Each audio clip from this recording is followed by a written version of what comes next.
Captain, we have them! We've established Transporter Lock, the Star Trek podcast. Join Ken and Sabriel each week as they explore strange new episodes, seek out new plots and new characters, and boldly go where no podcast has gone before.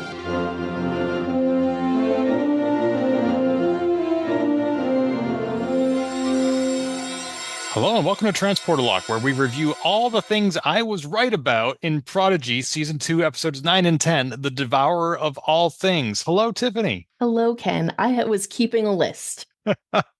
I'm not used to being right. Ask any of my coworkers. So this is going to be a delight for me. I have two lists heading off my notes. The first one is things Ken was right about, and the second one is things Tiff was right about. That one's shorter.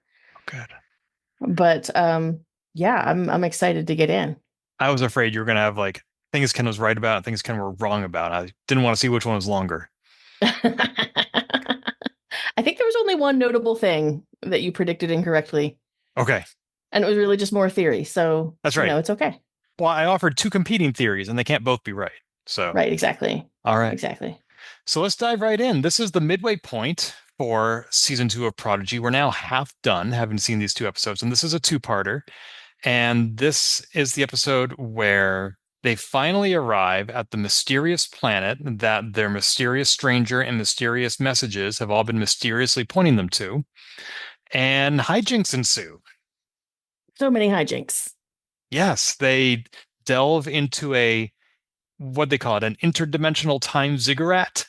Yes, it's a transdimensional time ziggurat. That's it. That's it. I loved that turn of phrase. I had to rewind and be like, did he really say that? Yes. Yes, he did. It was awesome.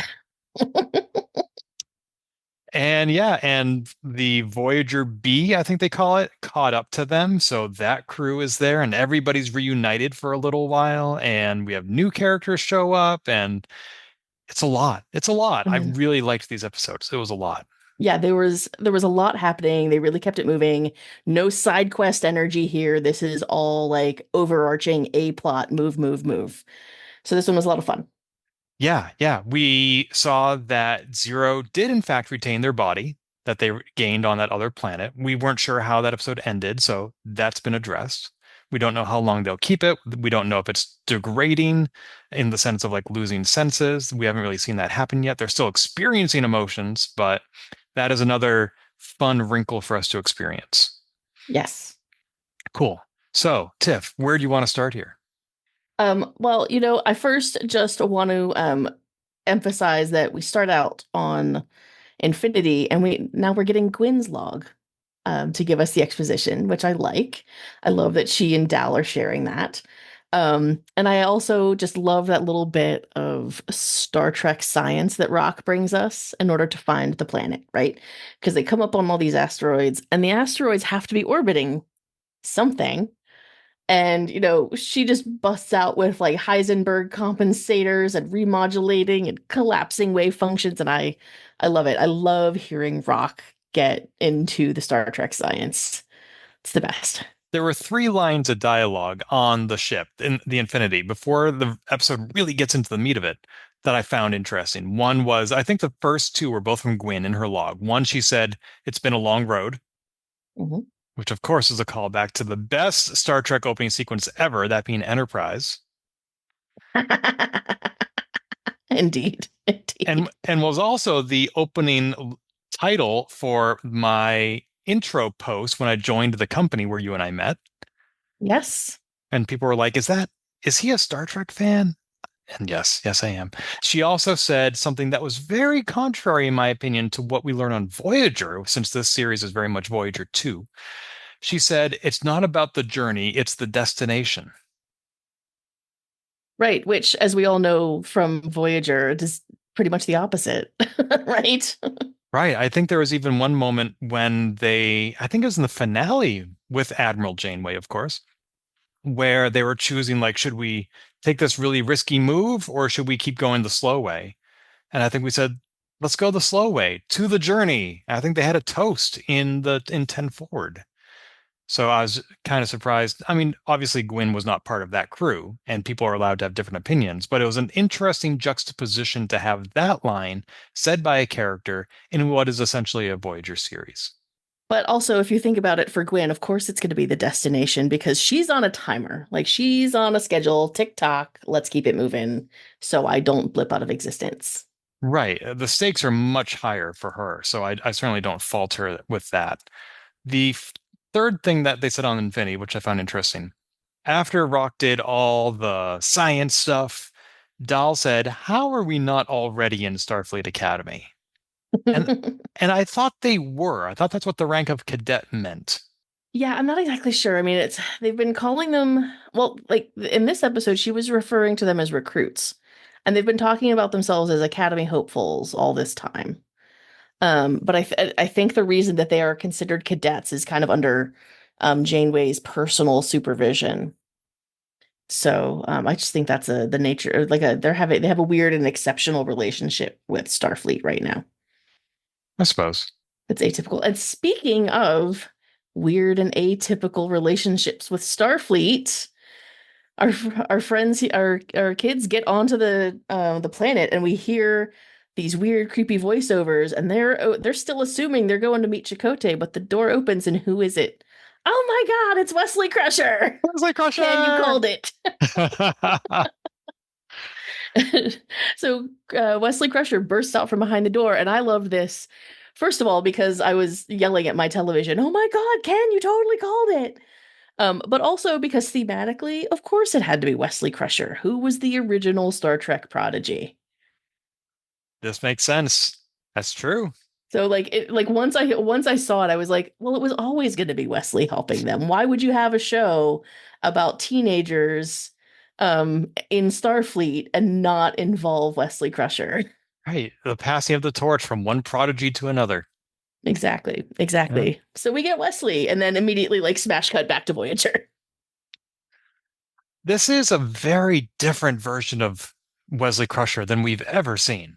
Yeah, I mean we've got like adult Wesley Crusher who has been traveling the interdimensional planes and timelines since he was a very young man, and he's a little cracked. Which I found very interesting because this appearance of Wesley Crusher would not have been possible without the season 2 finale of Picard. Sure. Like, he was established in that episode as a traveler, and here he is back as a traveler. But this is not the Wesley Crusher we saw in Picard. Well, I mean, certainly we didn't see him as long in Picard, right? We only saw him for a few minutes, and he wasn't frantically trying to save the universe at the time. Or was No, he? no, he wasn't. He was recruiting at that time. But I mean, time for Wesley Crusher is nonlinear. We don't know how long ago season 2 of Picard was. In linear Right. time, season 2 of Picard hasn't happened yet. Right. So it's possible that he's been bouncing around the multiverse for a while, and that has done a number on him. But he was just much more scattered, much more internal monologue-y, Hmm. and also his sense of fashion was quite different. I mean, was it that different though? He was still wearing a big puffy sweater. Yeah, but he had that like half trench coat. Yeah. Yeah. He kind of looked like Um, somebody from Shadowrun. I mean, it definitely gave him sort of like a roguish adventurer kind of look, which he then goes on to explain he kind of is, right? Because all the other travelers have abandoned this plane, and he's the only one left trying to save it. Which, by the way, brings me to the second thing that you were right about, right? Which was, we when we talked about the travelers as a possibility here, one of the things that you and I called out was how unsubtle whoever it was being, right? Hmm. Like they are clearly like and they are clearly like abandoning all of their training if they are making themselves this obvious. And Wesley goes on to explain that, right? He basically says like I don't have time to be subtle. No one's helping me. I'm here by myself, but this universe is my home and my mom lives here and I'm not going to let it die. And so now we understand like why he's appearing in the form of a giant space bubble to talk to Janeway, and like why he's being extremely, extremely ham-handed. It's because he just does not have time for subtlety and nudging the way he might otherwise have preferred to operate. Although he still needed to be subtle to a degree so as to not attract unwanted attention. Certainly. Yeah. Did we definitively determine that the space bubble was him? Yes, I think Okay. we did. Well, because let me do it this way. We have been gathering up all of these phenomena together, right? Um, the mysterious chats with Murph, the spiral, the messages to Janeway. We've been kind of gathering all those up together, and I think it would make sense for that to be all Wesley. Because I am not opposed to seeing some sort of a causality loop, kind of like with Michael at the end of season 2 of Discovery, where she goes back in time and creates the Red Angel flares that they've been chasing all along. I wouldn't be surprised if Dahl is somehow that space bubble, if he's going back in time and trying to stop his own mistake. I mean, that's certainly possible, and we should definitely like write this down in case you turn out to be right about this too. But my understanding, based on Wesley kind of walking them through the ziggurat and saying that the protostar does need to go back, but not just yet, means that that was him trying to prevent it from happening too early because there's just this one specific path for them to travel. Real Doctor Strange vibes on that, by the way. Yes. Yes, I was thinking of that with Avengers Endgame. There are like 16 million possible outcomes, and only one is going to save us. Yes. I can't help but wonder if this seems like it's all intended to fix Dahl's mistake of taking the Infinity into the wormhole ahead of schedule. And I think there has to be more to it than that, because that could have been prevented. Like Wesley could have just gone back in time and like disabled the ship's engine and let it get fixed like 24 hours later. So I have to imagine that at the end of season 2, they're somehow going to be better off than what they were setting out to do at the beginning of season 1, which is just save Chakotay. There has to be more to it than just undoing the first episode of the season. Yeah. And I'm also wondering if that kind of ties into the questions we have about why Gwyn exists. If they how does Gwyn going back to change the history on Solum. I'm blanking on the name. Why does Gwyn going back to change the history of Solum not also lead to a paradox? And so I'm assuming that where we're going to end up with is a future in which the civil war on Solum never happens, but Gwyn still gets to exist. That's a great question. I would love to get the answer to that. Well, we got 10 more episodes. I know, we're only So halfway maybe there. we will. I loved Wesley's rapid fire list of all the other universes that exist. There's the Mirror universe. There's the Narada inclusion, which also is known as the Kelvin universe. There's the mycelial plane. Oh, wait, you're not supposed to know about that. Yeah. Yeah, I noted that too. And I was like, oh yeah, you forgot that's classified. Right. Section 31 classified that. So I love that he's pulling in the movies. He's pulling in Star Trek Discovery. And of course, he himself is Wesley Crusher, and you can hear the TNG theme playing at times in this episode. Right. And I love that the Traveler's computer console uses the LCARS interface. Well, Wesley's Traveler terminal uses the LCARS interface. That's true. Maybe they each have their own. Maybe he just applied a theme, right? Like a lot of people did that like with their iPhones. Yeah, and their Right? They watches. applied Sure. an LCARS interface to their iPhone. Like why wouldn't Wesley do that? I mean, that describes my phone right now, right here. It has See? that interface. So I suppose I hadn't thought of it that way. That's a good But point. yeah, I thought while Wesley was giving us this big exposition dump, because he kind of has to at this point, he has a lot to explain, and he's doing a lot of running around and interrupting himself while he's doing it, which I felt like was also a device to make the exposition dump a little more engaging, which is okay. Like sometimes you just need a big pile of exposition. That brings, though, he does explain the third thing that you were right about, which is the basic nature of the mysterious tentacles that tried to eat Gwyn. Yep, it's just like on the TV show The Flash. When you try to mess with the timeline, there are these entities that come out and devour it. Yep. Yep. So you called that one too. So like we had like rapid fire, like all the things Ken called. So I was only aware of 2 things I was right about. I am heartened to hear that there were actually 3, because good things come in threes. The thing, by the way, that I gave myself credit for being right about in this episode was the fact that they like jumped right away to assuming that Chakotay was the benefactor was in fact an enormous misdirect. Yeah, and this actually reminds me, I hadn't thought of this before now, when Gwyn messed with her little time bandit bandage while she was in front of the Cetaceous Ops, and she went into that weird 2001 A Space Odyssey kind of area, and she heard a voice saying, "Find me before they do." That must have been Wesley Crusher referring to those time wraiths, find me before they do. Mm-hmm. That makes sense now. Yes. Well, and also, when I went back and rewatched, like the first time I watched this, which was over a week ago, and you scolded me for it. Um, the first watch through, I was a little bit confused as they were walking through the ziggurat and there were all those like voices. And now having watched it a second time and prep for this recording, I realized that what we were hearing was the argument Wesley was having with the other travelers about whether or not to abandon the timeline. So that was like a little close the loop moment for me. I wondered if that's what it was. I wanted to go back and rewatch it. I did not have the opportunity, but yeah, that makes sense.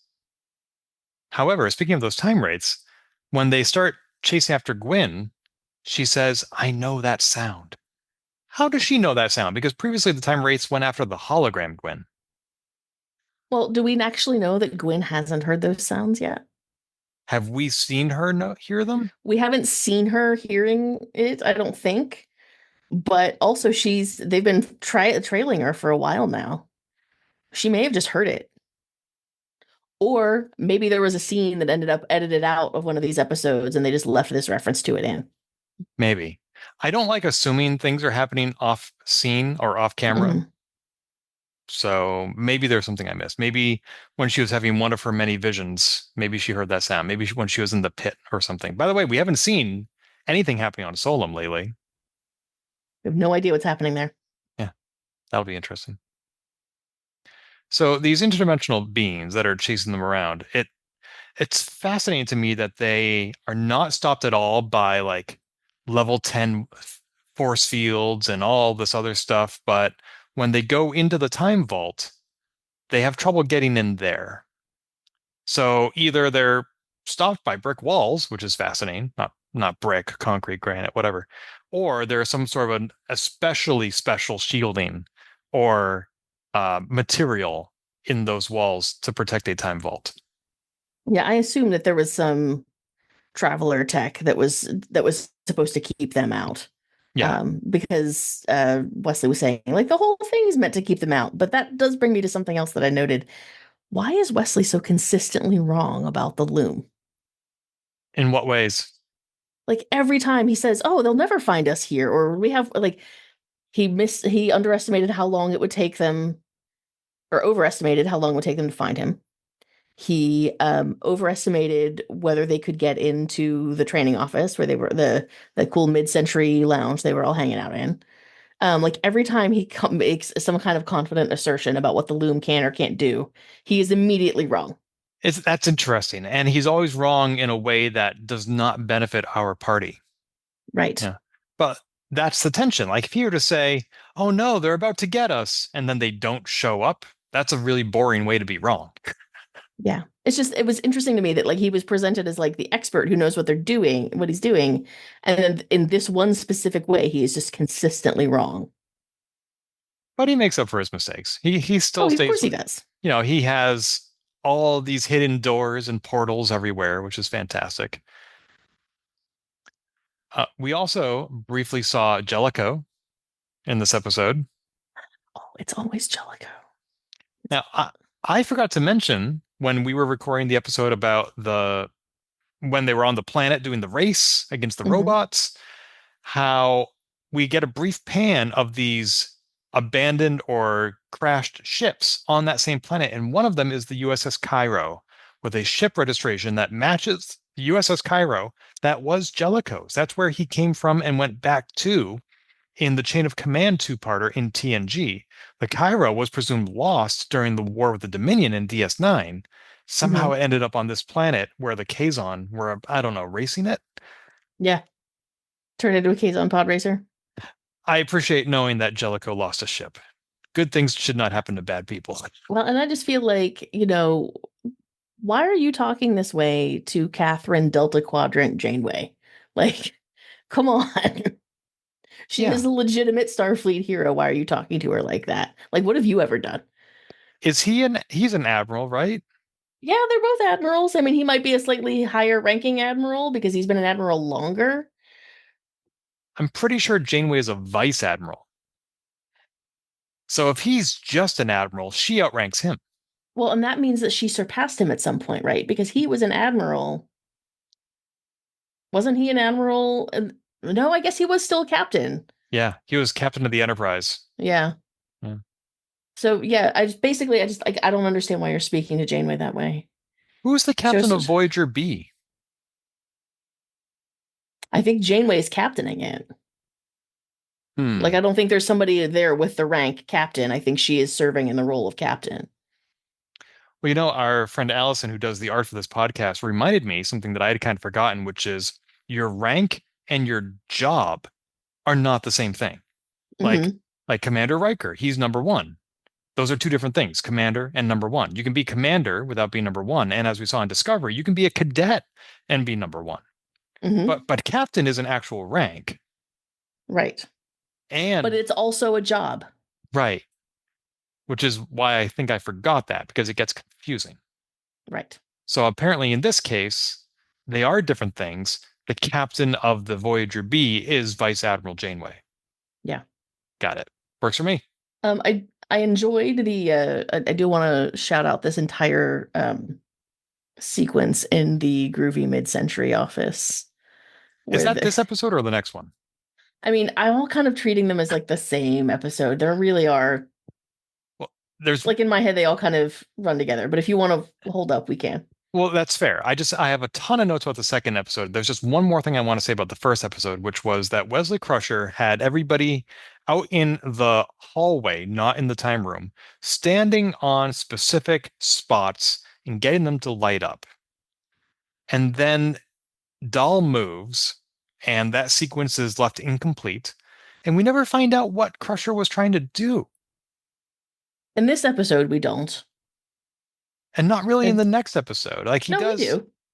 So you're saying that what he was doing in the hallway is the same thing that he was trying to do in the time vault? I understood those to all be the same place.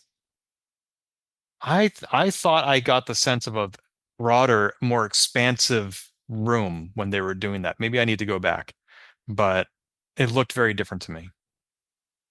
Yeah, because then the that is when the time wraiths, the loom, start attacking and everybody pushes their button to unfreeze themselves in time.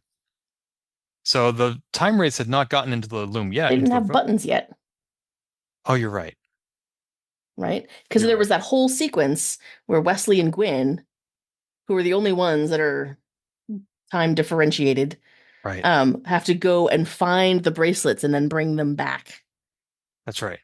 But that was after they were all standing there holding the little like crystal thingies that they pointed at the computer at the traveler terminal. Interesting. Well, now, So no, now, that whole thing was about completing those very same calculations that he did at the end of the second episode.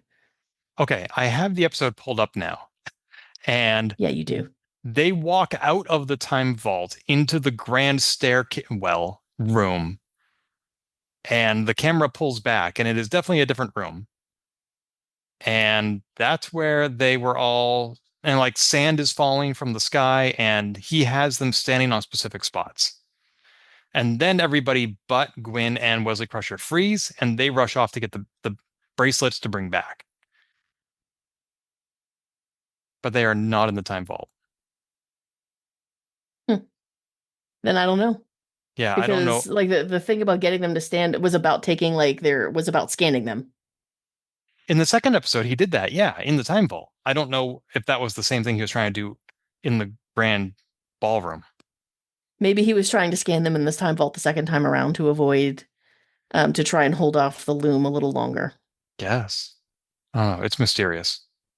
It is mysterious. Yeah. Okay, we can talk about the second episode now. Okay. So which starts with them in the 1960s room. Yes. Yes. I just, first of all, I found like all the little details in this room to be delightful, like Murph staring at the lava lamp and like the tiki glass that he's drinking, that Wesley's drinking the mango juice out of. There was some speculation that maybe the mango juice was like a red dwarf reference. Because it was kind of a weird, like tossed off line, right? Like, I don't understand why mango juice isn't more popular. And I was not a watcher of Red Dwarf, so I don't know Me either. if that's a thing, but it seemed like the kind of thing that was supposed to be a reference, and I just didn't know what the reference was to. I did not get that either. I did assume at first that this was the same lounge that Gary Seven used in the TOS episode Assignment Earth, but apparently this is just like its own little pocket dimension.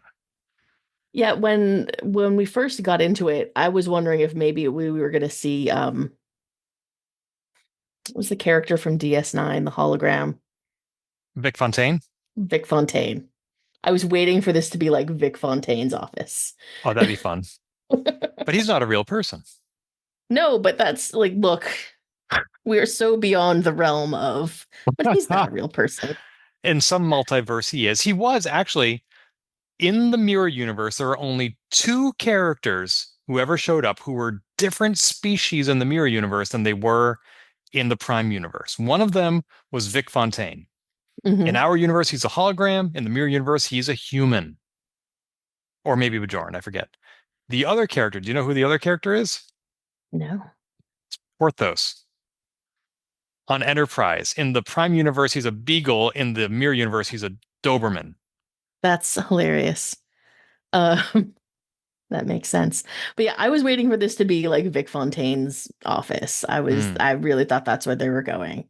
Because like why wouldn't they? Like why wouldn't Wesley know about Vic Fontaine? Now, at one point, Wesley Crusher was asked by Dahl, can I speak to one of your supervisors? He's like, how do you know about the supervisors? And then he simply, in the second episode, comes out and talks about them very openly. So in the second season of Picard, we had a supervisor, that Romulan, and we also had a traveler, Wesley Crusher. If those two were part of the same organization in Picard, I didn't make that connection. Or maybe they didn't make it strong enough. It wasn't until Prodigy that I realized, oh, travelers and supervisors work together. Yeah, I didn't make that connection at all while watching Picard. So it wasn't just me. That wasn't just you. Okay. Thank you. I hate being alone.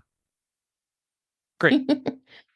um, so there, but I thought also the like the panel that the controls are hidden behind, like Mhm. it felt very like Get Smart to Yes.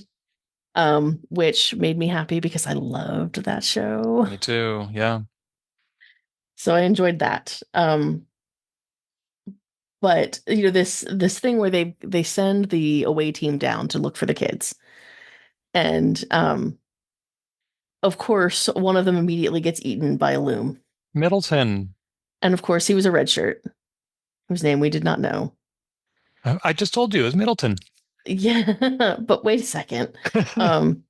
We didn't because we didn't know his name until after they got back to the ship, and Janeway didn't remember him, Yeah. and the doctor didn't remember him, and there was no record. And that's what I enjoyed the way they kind of like they had seeded that already. Like Yeah. Wesley had already explained that the loom, like they don't just eat you, they erase you from existence. But to watch Tice's face when he realizes what's happening is that like, no, I just had him. He was right here. And they're like, who? Who are you talking about? It reminded me very much of that TNG episode where Beverly Crusher's world keeps getting smaller and smaller and people are Mhm. disappearing.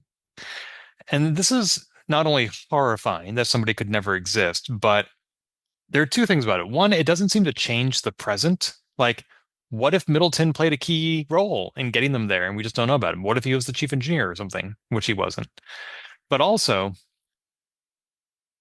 this is not unique to Star Trek. It's in all fiction that the protagonists' lives are always more valuable than anybody else's. Like Right. in trying to save those kids, Janeway got the attention of the Loom and brought them down upon her ship, where many of her crew members were erased from existence. And that's horrifying. And when you talk about quantity of lives, what she did may have been worse overall.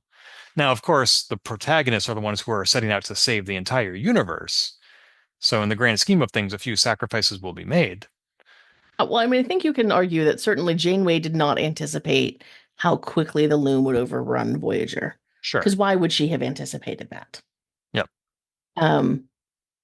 Because up to that point, all they had eaten was one crewman, right, who was standing in front of them at the time.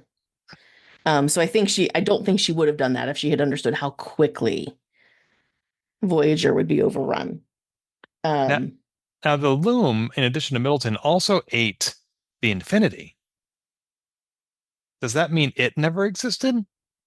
Well, they were on it and they were feeding, but I wonder if they were like, because they feed on dying timelines, right?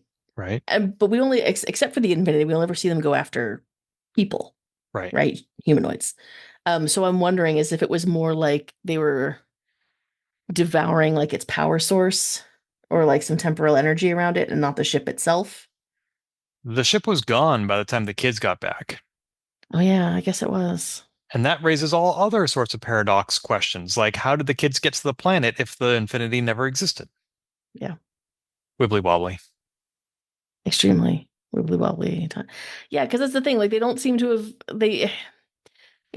Tysa still remembers Middleton, presumably because he's wearing his temporal discriminator, right? So he would remember both versions of the timeline. But then that's another situation where like the universe is trying to like the timeline is just collapsing and collapsing on itself at this point. Yeah, I feel like these time rates create broken timelines. They don't just feed off them. Right. It's weird. They further break down the timelines. It's weird. It's very weird. Yeah. I will say though that the moment when Wesley Crusher and the kids were outside the ziggurat and they were surrounded by Loom. First of all, it was very polite of the Loom to not immediately pounce. They circled for a while, Sure. creating some dramatic tension. And the moment when the Voyager showed up and started firing the phasers, I have so many thoughts about this. First of all, I've never seen ship phasers fired so close to a person. And I'm glad Dahl called that out. Let's get out of here before we're eaten and fried. Mm. And second of all, the music was awesome. I loved the way the soundtrack kicked in at that moment when Janeway showed up to save those kids. It was just epic. Yeah, totally.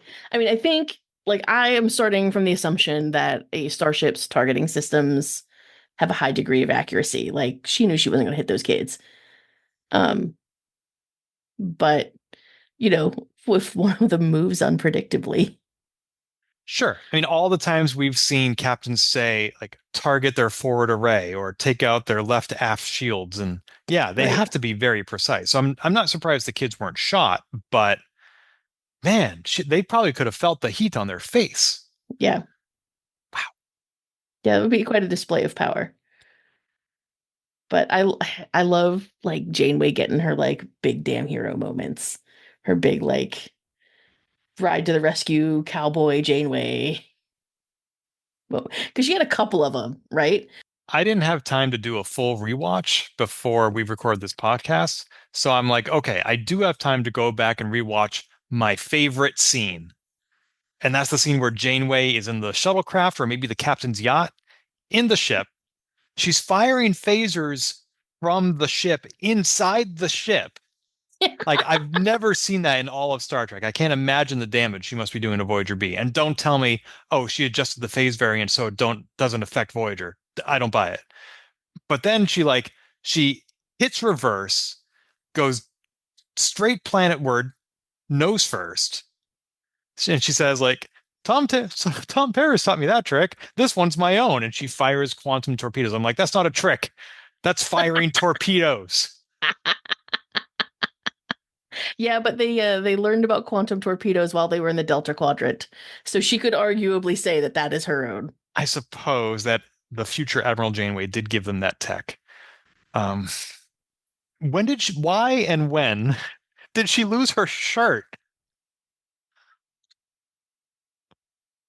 I mean, assume again, because but let's just conjecture based on like what we know about Catherine Janeway, right? Like this is how you know Janeway is serious business, is because she has like ditched her admiral uniform, but has taken the time to put her comm badge back on her tank top.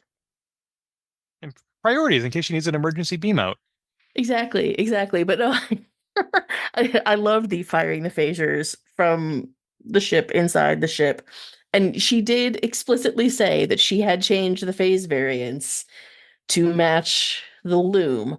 So honestly, you could argue that it actually would not impact Voyager. However, like let's also remember that Janeway, one of the maneuvers that Janeway is famous for is ramming the ship into things. Oh, I'm out of photon torpedoes. My weapons are offline. I'm gonna take the ship and ram it. Like, so she is not overly concerned with damage to Voyager. I suppose. Gosh. But it did occur to me, and again, this is probably not unique to Prodigy or Star Trek, but when she's saying like, "Oh, you don't like it when I adjust my phase variance," and Tom Paris taught me this and all that, I was like, in real life, she would probably not be narrating. She would just be pushing the buttons, slamming reverse on the ship, firing the torpedoes. First of all, in real life, she would absolutely be trash talking the loom. What are you even talking about? Maybe not to this level of detail, but if you don't think she would be trash talking those aliens while she killed them, like I would absolutely be trash talking the aliens. I suppose I too would find the opportunity hard to resist. I mean, it's part of the like it's part of psyching yourself up for the engagement that you're in. You got to keep morale up, and sometimes you just need a little trash talk. I'm gonna have to remember that. Like next time I go into a client meeting and I'm intimidated, I'm just gonna trash talk them. Totally. See how that works. That'll go. What could go wrong? I can't imagine. I mean, we started this call with everything I was right about. Maybe this will be the next one. I'll let you know. You let me know in a future episode how that works out for you. And all the free time I suddenly have to talk about Star Trek. All right. So Janeway fires the ship or the phasers and she crashes her shuttlecraft. And all of a sudden, like there are no loom chasing her. She says, "Tell your friends." They all start escaping Voyager, but they don't necessarily go after her. They're not going after Voyager or her. They just kind of disappear for a little while, which is nice because it gives her time to extract herself from the crash shuttlecraft and go back into the interdimensional time ziggurat. Right. Exactly. Exactly. And she gets in there, and then we lose track of her for a minute. Because by this point, Maj'el, who we hadn't even talked about yet, but Maj'el has now found the Protostar kids and had a little moment with Zero in the office. So I'm just tracking these things to make sure that I did not imagine it the first time it happened. Here we are again. They're having a little moment together, which I'm always delighted to see. And but I do want to pause for a second and talk about what happened right before that, because Maj'el is like asking them to rescue her. She is frightened, and Wesley Crusher was straight up going to leave her out there. And that is not who we know Wesley Crusher to be. And it's clearly he doesn't feel great about it, but maybe he feels like it was a little too easy for him to like look at her face and prepare to shut that door, and Dal has to intervene. And I don't know if that's part of that one nebula short of a galaxy thing that Jankum Pog was referencing. Is he just a little too cracked? Is he a little too focused on the larger mission that it was easy for him to leave a cadet, like not even an experienced officer, but a cadet out there to meet her to meet the complete erasure of her fate? But that was a really hard moment for me as an OG Wesley Crusher stan. I can see that being out of character for him, but I think he nonetheless made the right decision based on the information available to him at the time. I'll give you a couple of examples. Deanna Troi in TNG was taking the test to be a commander, And she had to Mhm. learn that her duty was to the ship, not necessarily individuals on it. And she had to learn to order Geordi to his death if it meant saving the ship. I'm also reminded of the movie Under Siege with Steven Seagal, where there were terrorists who had a hostage, and they said, "Give us the access code to the space laser, or we will torture this woman in front of you." And the guy caved and he said, "Here are the codes." When really he enabled a lot more death and destruction by giving those codes than just one person. Conversely, Harrison Ford on Air Force One, the terrorist said, "Hey, we know you're hiding somewhere on this ship, Mr. President. If you don't come out, we're going to shoot your secretary of whatever." And he didn't come out because he knew that long term he had to stay available to save everybody else. So he sacrificed that one person. So I think Deanna Troi and Harrison Ford made the right decision, just as Wesley Crusher did. I'm not even necessarily prepared to disagree with you on that. I am going to point out, though, that that was a lot of pop culture references that you had immediately to hand about people letting other people die for the greater good. So we know where Ken stands on the trolley problem. I yes, yes, um. But it was a hard thing to watch because, like, you know, when TNG premiered in what, 1987? September 28th, 1987. Yeah, so September 1987, I was not quite 9 years old. Super excited about a new Star Trek show because I had been watching the original series in reruns with my parents. So psyched for a new Star Trek. And then they put a kid in the show. And so I have always considered like Wesley Crusher to be my personal window into Star Trek in a lot of ways. I know a lot of people did not care for the character. He was written very poorly in many episodes, but for me and who I was and where I was at that time, the idea of a child getting to drive the Enterprise was the business. And so if I see Wesley Crusher behaving in a way that I do not think is appropriate, I get a little upset. And it was hard for me to watch Wesley like leave a teenager to be erased from existence. Sure, I can see that. And yet at the same time, it seemed like the most serious he was in this entire episode. That seemed the only time he wasn't a nebula short of a galaxy. Maybe. I think it's a debatable point, and I don't think there's just one right answer here. Sure. But I mean, I can see why that choice is defensible, but I also see why Dal found it unacceptable. Oh, I don't think Dal made the wrong decision either. No. Yeah. There are, as you said, there are multiple ways to argue this, and somehow I agree with both of them. I did very specifically, though, say that Wesley made the right decision with the information available to him at the time, because by the end of the episode, we know that Maj'el is critical.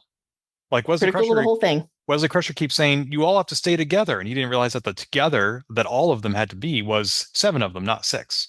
Yeah, So in hindsight, which is not a fair way to judge a decision, Dahl made the right decision there, not Wesley Crusher.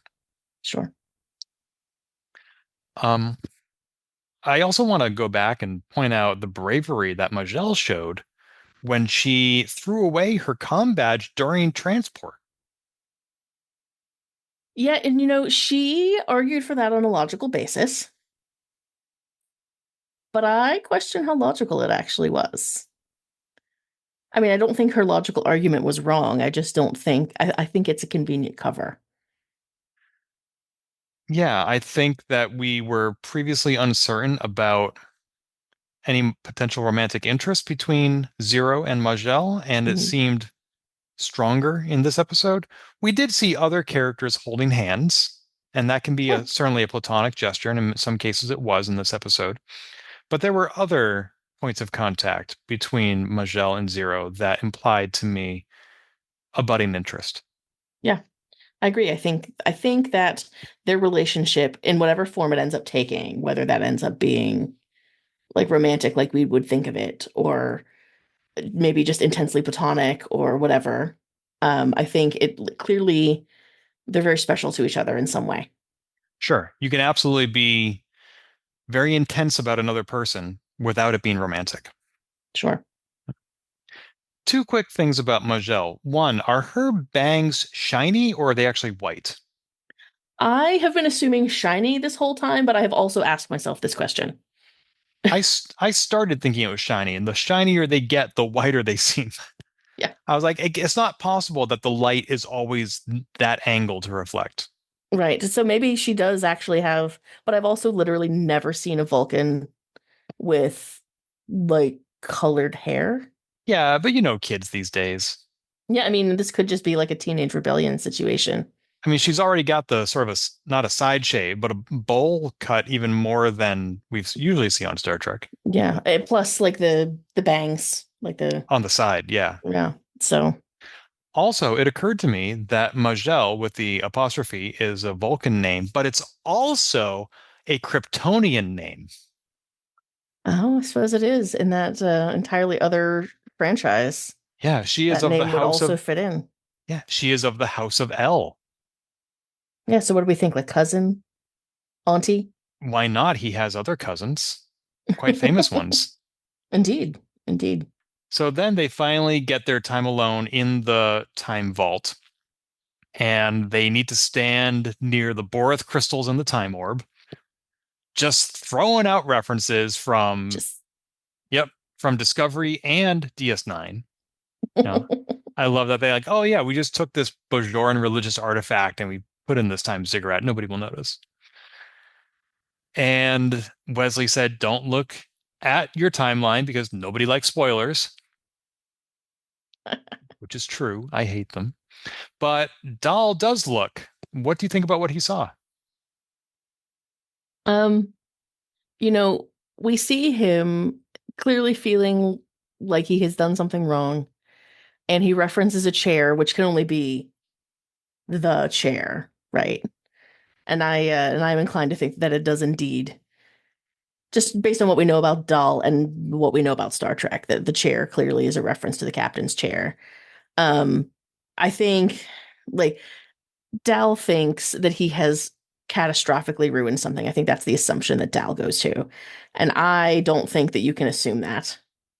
I think this is what we're seeing is just a moment of personal growth from Dal, but because Dal has a staggering case of main character syndrome, he assumes that he's like ruined everything.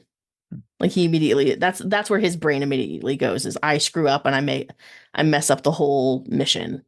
Because then the next thing that Wesley says, right, is that there is no outcome where they win, and Dal immediately assumes it's his fault. Hmm. Interesting. And I think yeah, Dal's gonna screw something up because who doesn't? Um, but I think what we're actually seeing is a moment of personal growth for Dal, and I'm looking forward to it. That would be a nice change. I mean, we have had those moments, but I would like to see more of them, is what I mean. I would be infinitely amused if in a future episode, Gwyn and Dahl go to IKEA and they find this chair they really like and there's only one left.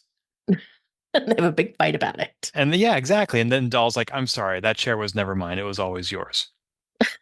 Let's go get some Swedish meatballs. Hey, if they're traversing the multi-dimensions, then anything is possible. There must be a space IKEA out there somewhere. Right? Everything Because is space otherwise, how something. do the travelers furnish their groovy lounge? It's a good question. It's a very good question. So at the very end, Janeway reunites. She immediately recognizes Wesley Crusher. He predicted that Yeah, she would show up. she recognized Wesley right away. And I was like, was Wesley that famous when he was? I mean, I know he was part of Nova Squadron. But even Rock recognized Wesley Crusher, which, okay, Rock does a lot of studying, but I felt like Rock recognizing Wesley Crusher was kind of like me recognizing Wesley Crusher. Like, of course, Rock is gonna figure out who, like, because he was considered so exceptional even at the time, and was an exceptional cadet. So he had what she really wanted. And so I think on some like I'm not at all surprised that Rock recognized him. I was a little surprised that Janeway recognized him. I'm not necessarily surprised about Janeway because in Picard season 3, we heard her name dropped a lot. Like Picard was trying to get in touch with her. And I think she showed up briefly as an admiral in one of the TNG movies back in the late 90s. Oh, maybe. So so the fact that like there seems to be some rapport between Janeway and Picard. And I wouldn't be surprised if Picard's like, oh yeah, I had this kid named Wesley Crusher. Let me tell you about him. While they're sharing their coffee and their tea. And then she goes off and stalks his Starfleet personnel file. Like you do. So that she could recognize him on sight? Why not? Maybe. I mean, it seems like people who have never met Q know what Q is and what Q is supposed to look like, that being John Delancey. And so if you are being debriefed with a dossier of interdimensional time beings whom you may encounter in your voyages across the stars, here's Wesley Crusher. FYI. I mean, Starfleet admirals have to know a lot of stuff. So maybe I shouldn't question that she would know that Wesley's reputation would precede him. Of course. It's true. I also can't help but think of little me of the 1990s. Somebody said, wouldn't it be cool to see Janeway and Wesley Crusher together? Well, you're going to get it. I'd be like, no way, you're lying. They're not going to cross those episodes together. And there they are. And here we are, years later. Briefly, but it happened. Long enough, though. Yep. Long enough. So the kids go through their time portal, and two really interesting things happen. One is they find the protostar and a very begrizzled, if that's a word, Chakotay sitting atop it. Yeah, with his castaway beard. Yeah. Oh, that's a good way to put it. Yes, very Tom Hanks. Yeah. Yeah, I mean, there was not a volleyball next to him, but... Wilson! Yeah, but I was definitely thinking, oh, he's got a castaway beard. Well, there were only two people on the ship when it pulled away, him and his avian first officer. Sure. So either that guy is dead, or even if he's alive, that's not a lot of company to have. No. And eventually maybe you just think, I'm going to let this beard grow out. Yeah. And why is the protostar just parked there? Why couldn't he lift off and take it somewhere? We're going to find out. Well, we're going to find out. Yeah. Yeah, who knows? Because we don't know exactly where they are. We just know that they walked through Wesley's portal and here they are. And Janeway also went through a portal and got her shirt back. And got her shirt back. Put her right back where she belonged, right in the chair. I enjoyed that. I just thought that was a little funny. Me too, because like at the end of Picard season 2, Wesley could have beamed her away, but no, she literally fell like through a portal. And he just thought it and made it happen. I loved it. Bloop. But the other thing was, this was a little corny at the end. Crusher has clearly been demonstrating some mental or non-physical connection to his environment. And at the end, he, clutches his forehead and says, space, time, thought, earth, fire, wind, water, heart. Right. And the whole planet like explodes or disappears or something. And so I want to know, do you think he's dead? I do not think that he's dead. Now, whether we see him again or not, I don't know. But I think that this was Wesley he only needed to hold the loom off for a few seconds, if you think about it. And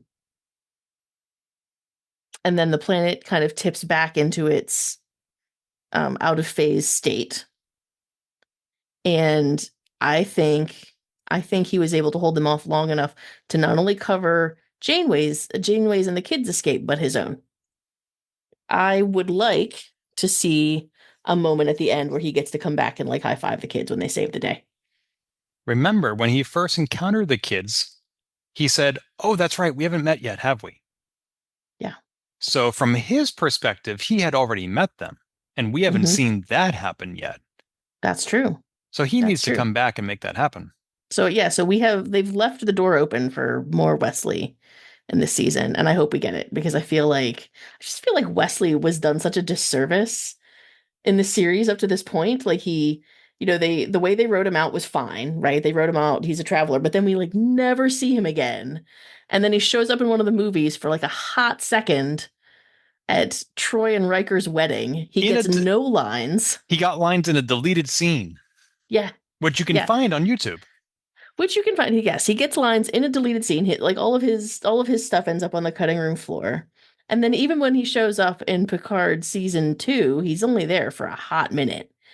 And I just feel like, come on, like give us a little more about what happened to Wesley. Like I have always been wanting to know. What I shared with Sabriel when we recorded review of season 2 of Picard was I felt that when Wesley Crusher showed up at the end of season 2, that wasn't Wesley Crusher, that was Will Wheaton. I really didn't feel like the actor was acting. I felt like Mhm. this is the guy we see doing all those Star Trek shows that he hosts where he interviews people and just being a Star Trek fanboy and showing up on Big Bang Theory and doing tabletop role-playing games. I felt like that was Will Wheaton. Maybe because Prodigy is animated, or maybe because he was a nebula short of a galaxy. I felt like in this show, he was playing a character. And even though it was very different from the Wesley Crusher we've seen before, I felt like it was more Wesley Crusher than the one we saw in Picard. That's an interesting point. I feel like, the point of his appearance in Picard was much more like valedictory. And I think so I never really drew a distinction between like whether he was acting like Wesley Crusher or not, because I was assuming this is the first time we've seen Wesley Crusher since he was like 20, right? That he's he's seen some stuff and he's in a good place right now. He's going to be like wiser, calmer than the rest of us. Um, so I was not that surprised at the end of Picard season 2, whereas like this Wesley is clearly under duress and he's having trouble keeping his personal timeline straight. And whether that's because time travel makes you crazy, or just because he's distressed, he's under a lot of duress and he's trying to juggle a lot of things and make sure, and it's all kind of on him in a lot of ways. um like I think that was like the reasons for those differences I think are very plot appropriate. Yeah. Yeah. It may be a very different Wesley Crusher, but it is Wesley Crusher. For sure. Except when he tries to leave Maj'el behind. I mean, we know how I feel about that, but You too. You've made yourself clear. Yes. Overall, what do you think of these episodes? oh, I really enjoyed them. Even leaving aside the yelling at the TV about how right you were, I enjoyed the pacing. I enjoyed kind of like all our characters have been separated for so long, just sort of like getting them all back together and rearranging the pieces a little bit um was great. Now of course we've separated them again, right? We've got our main protagonists together, but like their support team now has to figure out where they are and how to support them, because Janeway's not going back in until those kids are found. She's not doing it. Like I 100% loved her like, "Oh, your signal's breaking up. We're going through a transport portal." Yep. Um like she's not going back in. And what are they going to do? Like send somebody out to get her? Come on. What are they going to do? Send Jellicoe to get her? Jellicoe. That guy. Right. So the main cast, now that Majel has officially joined our party, that puts the party at 7, which is how many main characters there were on TNG, on Enterprise. So this is a much more typical number, an odd number. It's sort of a perfect ensemble. Yeah. Well, And because these kids have been without their training Janeway this whole time, and she was really the seventh in the first season. right. So Eh, now they've got Majel. Not that she takes the role of hologram Janeway, but she is bringing the number back up to 7. Yeah.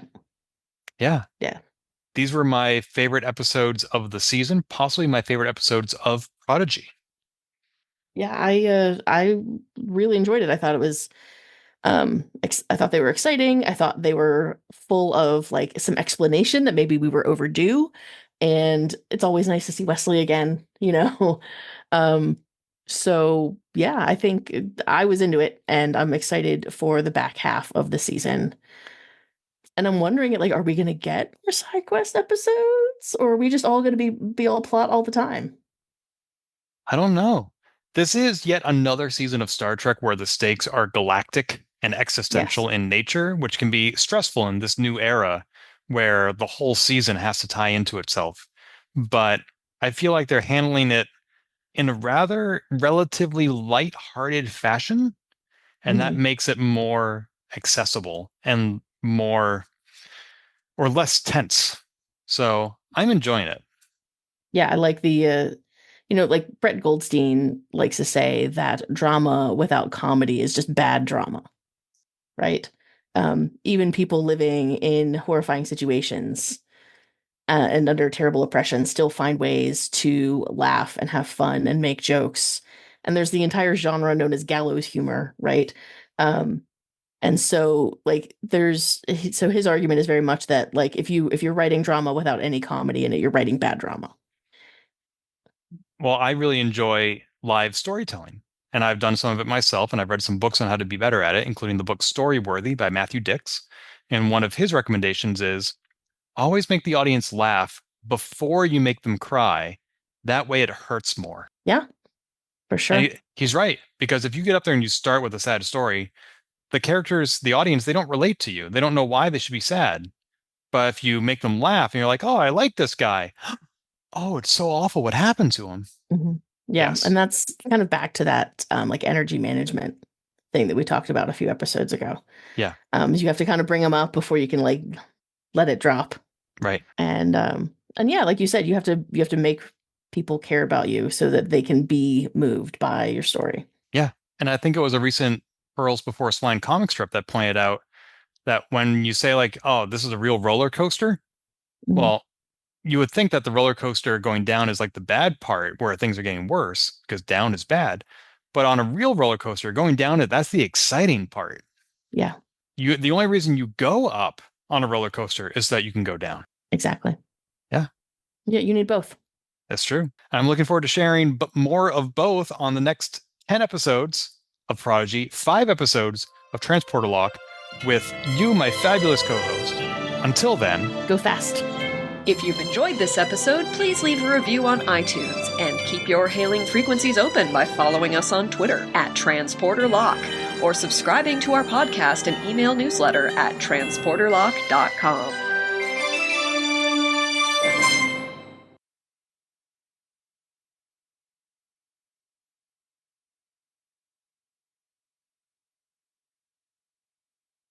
so the kids go through their time portal and 2 really interesting things happen. One is they find I'm sorry, what's the ship called? Supernova? Protostar? Protostar.